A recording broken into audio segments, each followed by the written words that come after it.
13 petisyon ng mga na-disqualify na kandidato ng COMELEC. Ito yung binabanggit natin kanina ha. Hindi pa nare-resolba ng Korte Suprema. So merong posibilidad na sila ay pagkalooban din ng PRO. Tama? Boy Gonzales sa detalye. Boy!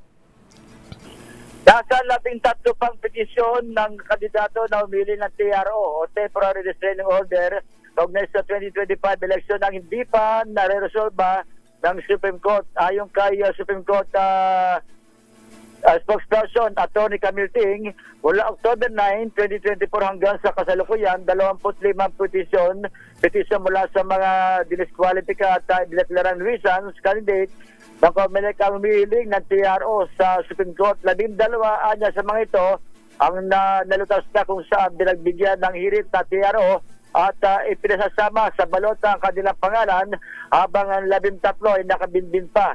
Dalawa sa TRO inisyu ng Supreme Court kahapon. Martes ang usap pinabura ng mga petisyon na Francis Leo Marcos laban sa pagdideklara sa kanya ng reasons candidate sa pagkasenador at si Noel Rosal naman laban sa pagkansela sa COC nito sa pagkagobernador naman ng Albay.